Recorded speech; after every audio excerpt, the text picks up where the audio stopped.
Class 10th first flight book के chapter 1 a letter to God की एक emotional और सिनेमैटिक स्टोरी में आपका वेलकम है। ये कहानी है एक सिंपल फार्मर लेंचो की, जिसकी पूरी जिंदगी उसकी फसलों और नेचर पर डिपेंड करती थी। लेकिन एक दिन आसमान से ऐसी तबाही आई जिसने उसकी सारी मेहनत को एक पल में बर्बाद कर दिया।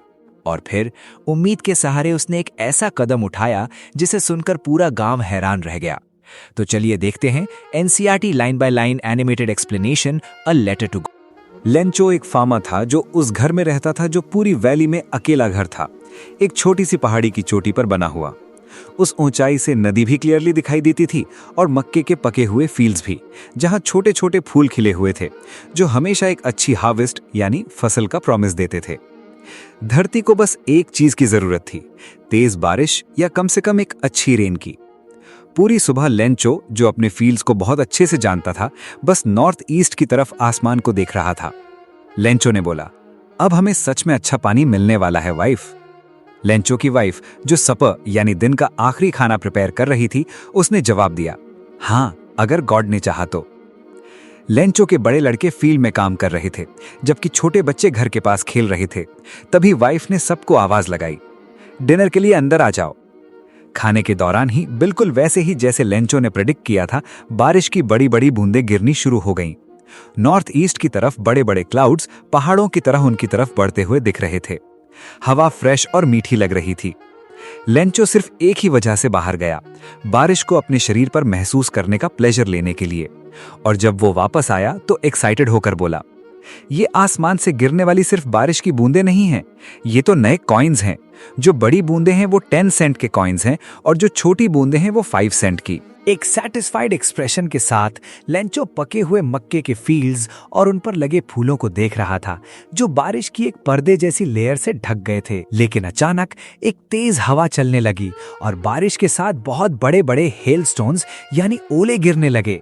सच में वो बिल्कुल नए चमकते हुए सिल्वर कॉइन्स जैसे लग रहे थे। लड़के बारिश में भीगते हुए बाहर भागे ताकि उन जम चुके मोतियों जैसे हेलस्टोन्स को कलेक्ट कर सकें। लेंचो ने परेशान होकर कहा, अब तो सिचुएशन बहुत बुरी होती जा रही है, मुझे उम्मीद है ये जल्दी रुक जाए। लेकिन वो जल्दी नहीं रुका। पूरे 1 घंटे तक हेलस्टॉर्म घर पर, गार्डन पर, पहाड़ी पर, कॉर्नफील्ड पर, पूरी वैली पर बरसता रहा। फील्ड पूरी तरह सफेद हो चुकी थी, जैसे उस पे नमक की मोटी यानी ओले की एक लेयर बिछ गई हो। ट्रीज पर एक भी लीफ नहीं बची थी। कॉर्न की क्रॉप कंप्लीटली डिस्ट्रॉय हो चुकी थी। प्लांट से सारे फ्लावर्स गायब हो गए थे। लेंचो का दिल दुख और उदासी से भर गया। जब स्टॉर्म फाइनली खत्म हुआ तो वो फील्ड के बीच में खड़ा हुआ और अपने बेटों से बोला, लोकस्ट का प्लेग भी इससे ज्यादा छोड़ कर जाता। प्लेग ऑफ लोकस्ट एक ऐसी सिचुएशन होती है जब बहुत बड़े झुंड में टिड्डियां आकर खेतों की फसलों को तेजी से खाकर बहुत नुकसान पहुंचाती हैं। इस हेलस्टॉर्म ने तो कुछ भी नहीं छोड़ा।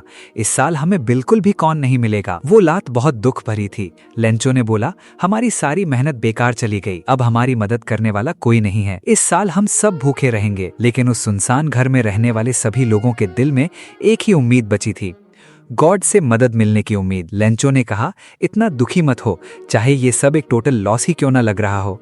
याद रखो, भूख से कोई नहीं मरता। लोग तो यही कहते हैं, भूख से कोई नहीं मरता। पूरी रात लेंचो सिर्फ अपनी एक ही होप के बारे में सोचता रहा, गॉड की मदद के बारे में, जिनकी आंखें, जैसे लेंचो को पता था, सब कुछ देख सकती हैं, यहाँ तक कि इंसान के कॉन्शियंस के अंदर छुपी हुई बातें भी, यानी इंसान के मन के अंदर की छुपी हुई बातें भी। लेंचो एक बैल जैसा स्ट्रॉन्ग आदमी था जो फील्ड्स में जानवर की तरह मेहनत करता था, लेकिन फिर भी वो लिखना जानता था।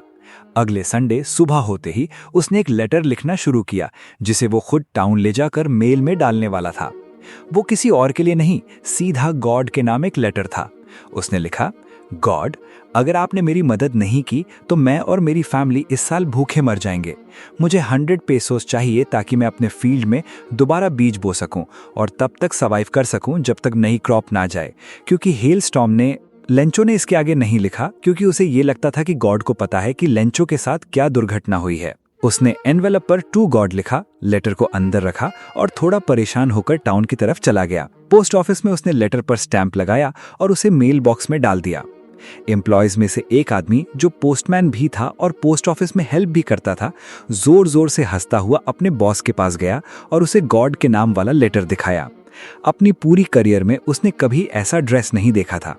पोस्टमास्टर, जो एक मोटा और फ्रेंडली नेचर का आदमी था, वो भी जोर से हंस पड़ा, लेकिन ऑलमोस्ट तुरंत ही वो सीरियस हो गया और टेबल पर लेटर को पटकते हुए बोला, वाह क्या फेथ है, काश मेरे पास भी उस आदमी जैसा फेथ होता जिसने ये लेटर लिखा है।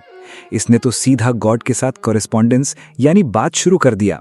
इसलिए ताकि लेटर लिखने वाले का गॉड पर फेथ टूट ना जाए, पोस्टमास्टर को एक आइडिया आया उस लेटर का जवाब देने का। लेकिन जब पोस्टमास्टर ने लेटर खोला तो उसे समझ आ गया कि उस लेटर का जवाब देने के लिए सिर्फ गुडविल, इंक और पेपर से ज्यादा चीज की जरूरत थी, मतलब पैसों की जरूरत थी। फिर भी वो अपने डिसीजन पर टिका रहा। उसने अपने एम्प्लॉयज से पैसे मांगे, खुद भी अपनी सैलरी का एक हिस्सा दिया और अपने कई दोस्तों को भी एक चैरिटी के काम के नाम पर कुछ न कुछ देने के लिए मना लिया। वो 100 पेसोस कलेक्ट कर पाना इम्पॉसिबल था, इसलिए वो फार्मर को सिर्फ आधे से थोड़े ज्यादा पैसे ही भेज पाया। उसने पैसे एक एनवेलप में रखे जो लेंचो के नाम एड्रेस किया गया था और उसके साथ एक छोटा सा लेटर भी रखा जिसमें सिग्नेचर के रूप में सिर्फ एक ही वर्ड लिखा था, जो था गॉड। अगले संडे लेंचो यूजुअल से थोड़ा जल्दी आया ताकि पूछ सके कि क्या उसके लिए कोई लेटर आया है। खुद पोस्टमैन ने ही उसे लेटर पकड़ाया, जबकि पोस्टमास्टर अपने ऑफिस से लेंचो को देख रहा था। पोस्टमास्टर के चेहरे पर एक ऐसे आदमी वाली सैटिस्फैक्शन थी जिसने कोई अच्छा काम किया हो। पैसे देखकर लेंचो को जरा भी सरप्राइज नहीं हुआ, उसका फेथ इतना स्ट्रांग था। लेकिन जैसे ही उसने पैसे गिने वो गुस्से में आ गया। लेंचो ने सोचा, गॉड गलती नहीं कर सकते हैं और ना ही वो मेरी मांगी हुई चीज देने से मना कर सकते हैं। तुरंत लेंचो विंडो के पास गया और पेपर और इंक मांगी। पब्लिक राइटिंग टेबल पर बैठकर उसने लिखना शुरू किया। अपने आइडियाज को वर्ड्स में एक्सप्रेस करने की कोशिश में उसका माथा बार बार सिकुड़ रहा था। जब वो लिख चुका तो वो विंडो पर गया और एक स्टैम्प खरीदा, जिसे उसने जीप से लिख किया और फिर अपनी मुट्ठी के जोर से एनवेलप पर चिपका दिया। जैसे ही लेटर मेल बॉक्स में गिरा, पोस्टमास्टर तुरंत उसे खोलने चला गया। उसमें लिखा था, गॉड, मैंने जितने पैसे मांगे थे उनमें से सिर्फ 70 पेसोस ही मुझे मिले।